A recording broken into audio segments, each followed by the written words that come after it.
If you want to get more shredded, you should keep watching this video, because in the last 3 years I went from being fat to jacked, and through this journey I've learned how men can get in a better shape. I have learned about all of the training principles and diet principles you need to apply, and I will share some diet principles, 4 of them to be exact, with you in this video. These diet principles are not diet principles in a sense of, bro, just eat more protein or include more calories in your diet because you are under eating. These are principles for sustainability, for your ability to sustain the calorie balance you need to be on, the macro balance you need to be on for a long period of time, so you will see results. The reason why most people fail, and I've experienced it firsthand, I almost failed because of this reason, is because they don't manage to stick to it.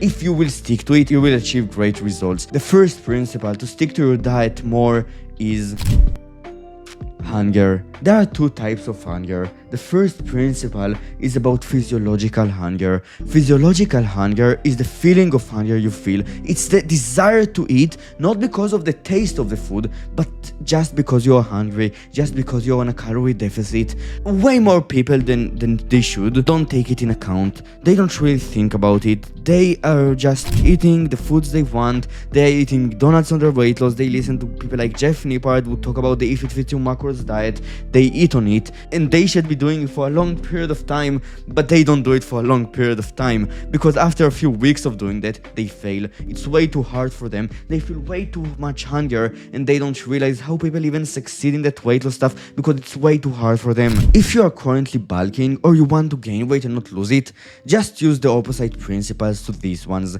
These 4 principles will be for weight loss. If you want to gain weight, do the opposite.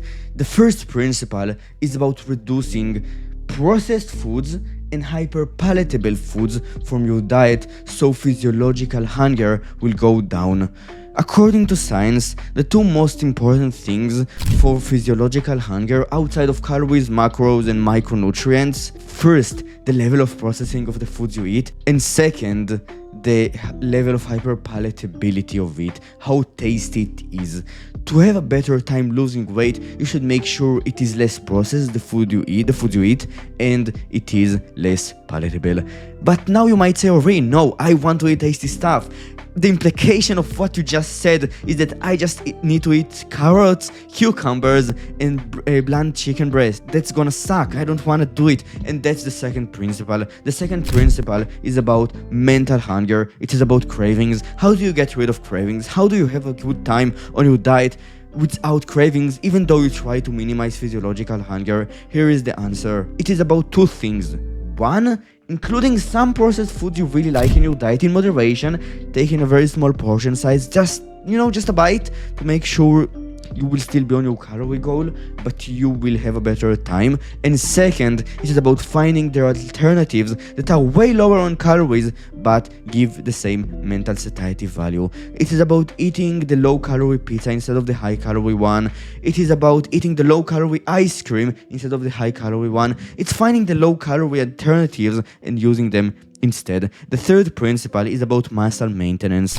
Muscle maintenance at its core boils down to 2 things: the calorie balance and the amount of protein you eat. In general, we don't want to eat on a very small deficit, a deficit that is higher than 500 calories. That's the one that has been shown in science to reduce muscle maintenance, to make you lose more muscle, or to just not build a lot of muscle if you're a beginner. And when it comes to protein intake, it is about eating the amount of protein per day of at least 0.7 grams per pound of body weight. You can eat more and you might maintain or build more muscle during weight loss, but in general, that's enough. The 4th principle is about sleep. A lot of people would take the 3 boxes off completely, but still have a hard time on the weight loss. They would still build less muscle than they want. They would still maintain less muscle than they want. They would maintain less muscle than they want. They will have a harder time than they thought they would have, even though they are doing everything correctly. Here is the thing, those people usually miss out on sleep. Recovery is extremely important. It is almost as important as your diet. If you will eat the perfect diet, but your recovery will suck, you will sleep for only 3 hours per night, you might still not get the results you want. Why?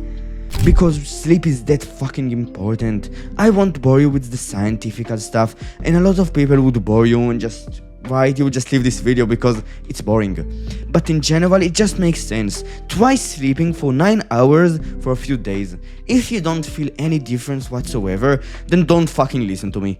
Why, Ori, you're a liar, fuck you. But if after a few days of a good sleep, you start to feel less hunger, you start to be stronger in the gym, and your life starts to get better, then say, oh, that Ori guy was right. And I can pretty much guarantee to you, it will be better because I've experienced it firsthand. One of the biggest changes I've made from being fat to jacked has been taking care of sleep. I went from sleeping 4 hours per night to 8 to 9. Which is way more, and I've genuinely felt the difference. It has been amazing. I remember those days during my weight loss journey when I had bad sleep.